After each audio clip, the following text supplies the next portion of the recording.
Hello everyone, welcome back. आज का हमारा जो टॉपिक है वो है सिंपल और कॉम्प्लेक्स रिएक्शन। पहली बात तो हम इस टॉपिक को पढ़ क्यों रहे हैं उसके पीछे एक रीज़न है कि हमने लास्ट टाइम पढ़ा था कि जो ऑर्डर ऑफ रिएक्शन है वो लॉ ऑफ मास एक्शन के ऊपर डिपेंड नहीं करती, और लॉ ऑफ मास एक्शन पे अगर डिपेंड करती है तो सिंपल स्टेप पे करती है, जबकि रेट लॉ के अकॉर्डिंग वो स्लो स्टेप के ऊपर जाएगी। मीन्स हमारे पास रिएक्शन एक से ज़्यादा स्टेप भी हो सकती है। जैसे कि हम पढ़ते हैं फिर हमारे को और ज़्यादा समझ में आएगा। तो गुलबर्ग और वेजे ने लॉ ऑफ मास एक्शन दिया जो कि वैलिड था कुछ एक रिएक्शन के ऊपर। तो हम लिख देते हैं Guldberg and veggie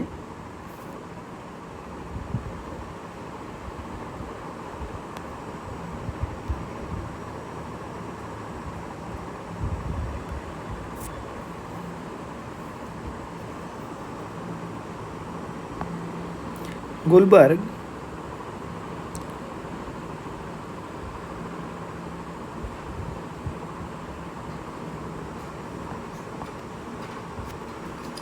and Waage उन्होंने कौन सा लॉ दिया था? Law of mass action. उन्होंने लॉ ऑफ मास एक्शन दिया और जो कि वैलिड था ऑन सम रिएक्शन, कुछ एक पे, हर एक पे नहीं था। ठीक है, इसीलिए हम उसको बहुत कम यूज़ करते हैं। दैट्स वाई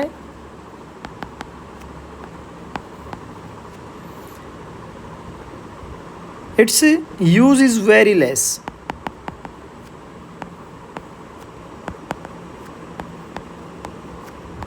क्या उसका यूज़ बहुत ही कम है। एंड दैट टाइप ऑफ रिएक्शन जिस पे law of mass action apply होता है उसको आप बोलते हैं सिंपल रिएक्शन, एलिमेंट्री या single step reaction. And that type of reactions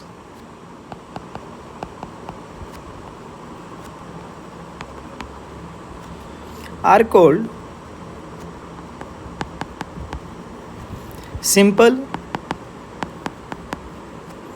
elementary और single step reaction. I hope ये बात आपको समझ में आएगी। कहने का मतलब ये है कि जब गुलबर्ग और वेजे ने लॉ ऑफ मास एक्शन दिया वो ओनली सिंपल स्टेप का या एलिमेंट्री के या सिंगल स्टेप रिएक्शन पे ही अप्लाई होता था। अगर कॉम्प्लेक्स रिएक्शन आ रही है, एक से ज़्यादा स्टेप रिएक्शन आ रही है, तो उसके ऊपर law of mass action apply नहीं होता था, इसलिए हमारे को रेट लॉ अप्लाई करना पड़ता था। तो यहाँ से हम आगे पढ़ते हैं कि जो रिएक्शन हमारे पास दो तरह की होती है। रिएक्शंस अपने पास कितनी है? 2 टाइप्स की हैं। कौन कौन सी? एक सिंपल रिएक्शन और एक कॉम्प्लेक्स रिएक्शन। ठीक है, सिंपल रिएक्शन की अगर मैं बात करूं तो ये हमारे पास सिंगल स्टेप में होती है, take place in single step.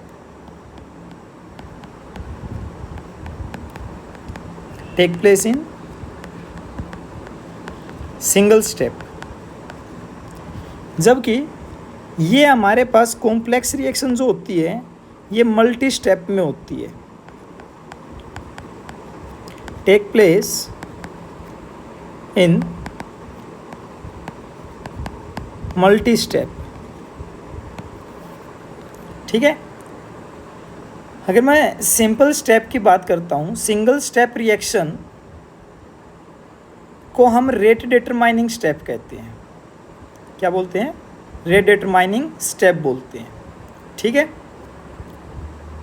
यहाँ पर लिख देता हूँ, this single step reaction, this single step is called rate determining step.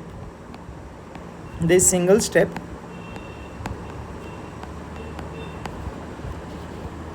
is called RDS step, rate determining step. इसी से हमारे को रेट के बारे में पता लगेगा। दैट्स वाई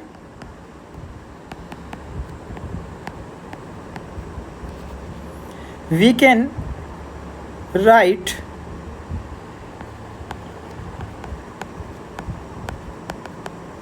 हम क्या करते हैं, जो स्टिचियोमेट्रिक कोफिशिएंट होता है उसको डायरेक्ट पावर में लिखते हैं, stoichiometric coefficient in power of concentration.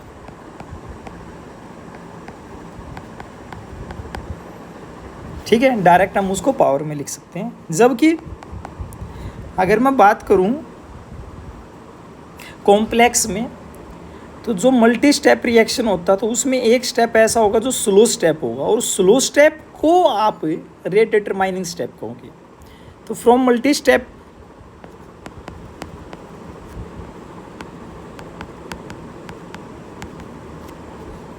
One step will be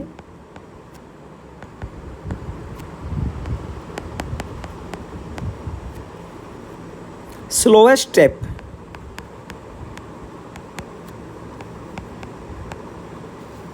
and that step is called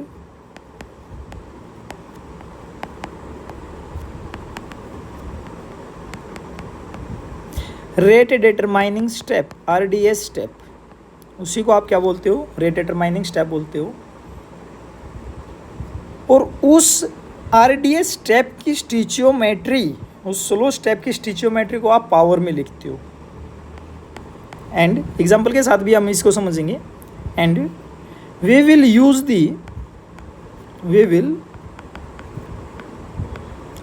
the stoichiometric coefficient in concentrations power.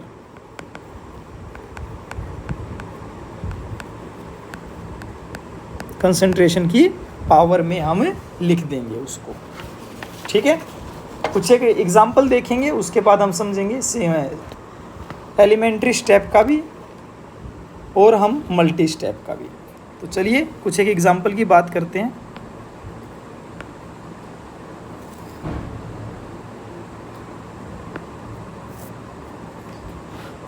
Single step या फिर मैं कहूँ elementary step reaction,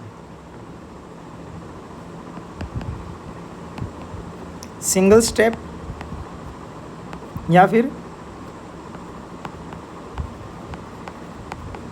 elementary step reaction, इसकी हम बात करते हैं। तो जैसे कि एक एग्जांपल लेते हैं, 2x + 3y, 2x + 3y, यहाँ से हमारे को मिल रहा है 4z। अब हम यही बात बोल रहे कि ये सिंगल स्टेप है। ठीक है, ये कैसी है हमारे पास सिंगल स्टेप है, तो इस वजह से रेट ऑफ रिएक्शन क्या रहेगा, this reaction is single step. हम पहले से ही आपको बता रहे कि ये कैसी है, सिंगल स्टेप है। So rate of reaction becomes equal to K x की पावर 2 और y की पावर 3 बन जाएगा। इसी में हम एग्जांपल लेते हैं, H2 + I2, H2 + I2, यहाँ से बेटा जी हमारे को मिलता है 2HI। ये जो रिएक्शन है ये सिंपल रिएक्शन है। कैसी, ये सिंपल रिएक्शन है। तो इसका मतलब इसलिए हम क्या बोल सकते हैं, रेट ऑफ रिएक्शन किसके बराबर होगा, के H2 की पावर 1 और I2 की पावर भी 1। ठीक है, तो जो ये प्रूफ है, इससे हमारे को ये बात पता लगती है गोल्डबर्ग और वेजे के बारे में कि लॉ ऑफ मास एक्शन इसको प्रूव करता है, इस बात को कि एलिमेंट्री स्टेप के ऊपर लॉ ऑफ मास एक्शन लगता है। तो अगर आप यहाँ से ऑर्डर ऑफ रिएक्शन बताओ, तो हम क्या करते हैं, स्टिचियोमेट्री को ऐड कर देते हैं। 1 + 1 कितना आ जाएगा, 2 आ जाएगा। तो ऑर्डर ऑफ रिएक्शन इसकी रहेगी 2। तो this is the proof of Guldberg and Waage, law of mass action. ठीक है, हम लिख देते हैं दिस इज द प्रूफ है, इससे हमने प्रूव कर लिया है ऑफ गुलबर्ग एंड बेजे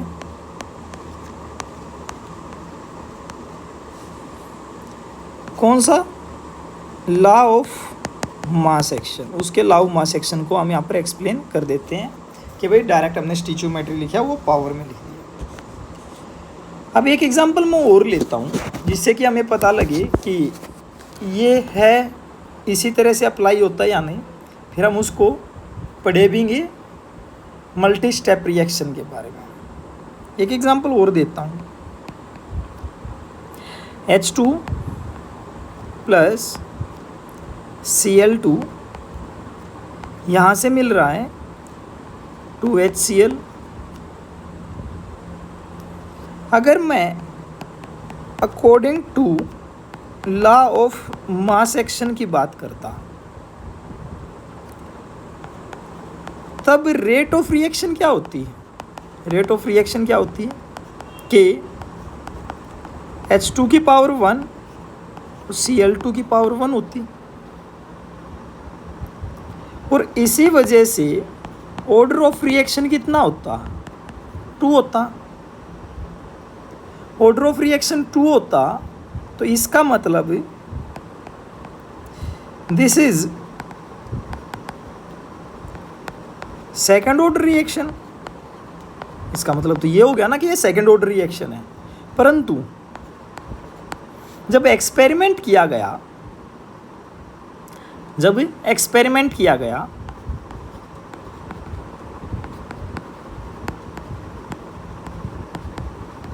ये बात पता लगी कि ये जो रिएक्शन ये जीरो ऑर्डर रिएक्शन है। But by experiment found that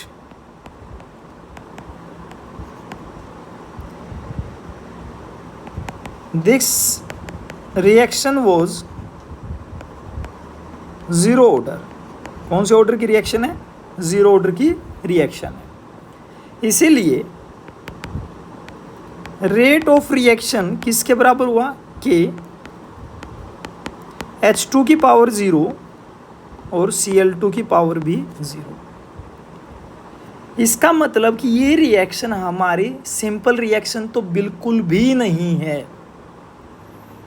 ठीक है, it means this reaction is not a simple reaction, is not a simple reaction. अब बहुत सारों के माइंड में एक सवाल आ रहा होगा, सर हमें कैसे पता लगे कि ये सिंपल है या कॉम्प्लेक्स है। आपको एग्जामिनर लिख कर देगा कि ये सिंपल है या कॉम्प्लेक्स है, उससे पता लगेगा। हम अपनी तरफ से कुछ नहीं कर सकते इसमें, समझे आप। जैसे कि मैं एक और एग्जाम्पल देता हूँ आपको। एक जो रिएक्शन थी, एक रिएक्शन है, मैं यहीं पे लिख देता हूँ। एक हमारे पास रिएक्शन है, एक एग्जाम्पल और लिखता हूँ कि 2N2O5 यहाँ से 4NO2 + O2 मिल रहा है। अगर ये कैसी रिएक्शन होती, सिंपल रिएक्शन होती, तब अगर मैं बात करता हूँ rate of reaction is equal to K N2O5 की पावर 1 होनी चाहिए, 2 सॉरी कितनी होनी चाहिए, स्टिचियोमेट्री डायरेक्ट पावर में 2 होनी चाहिए थी। But experimentally we found that कि जो रेट ऑफ रिएक्शन है वो के N2O5 की पावर 1 है। मीन्स ये फर्स्ट ऑर्डर रिएक्शन है, तो पक्का ये रिएक्शन क्या होगी, 2 स्टेप होगी। सो डेफिनेटली हम 2 तो नहीं कहेंगे, मल्टी स्टेप कहेंगे, हो सकता है एक से ज़्यादा भी हो। सो डेफिनेटली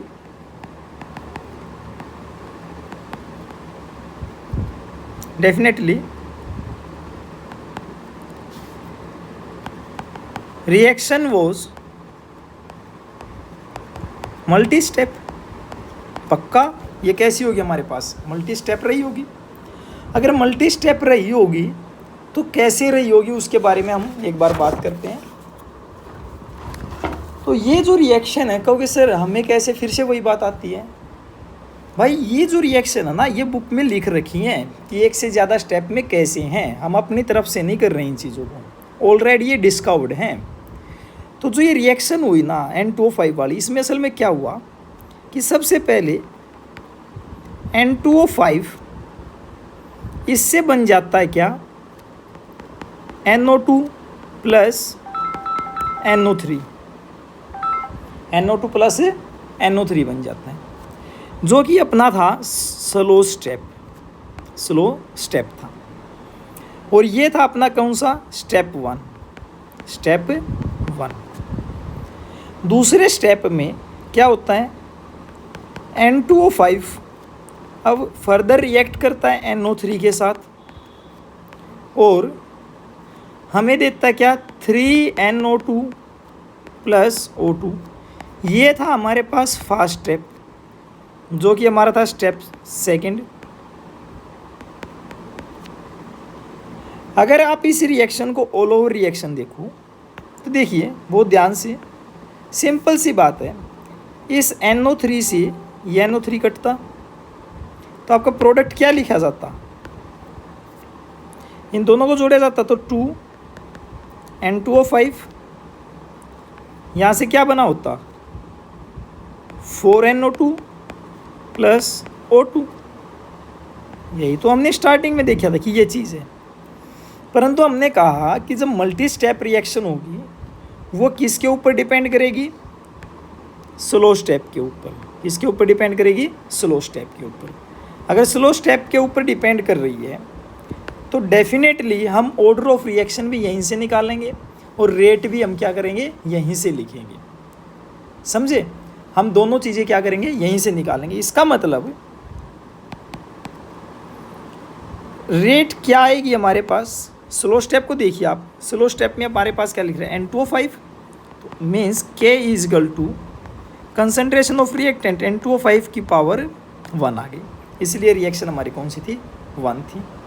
और 1 थी तो हम इसी वजह से इसको बोलते हैं कि ये कैसा है, ऑर्डर ऑफ रिएक्शन भी कैसी है हमारे पास, फर्स्ट ऑर्डर है।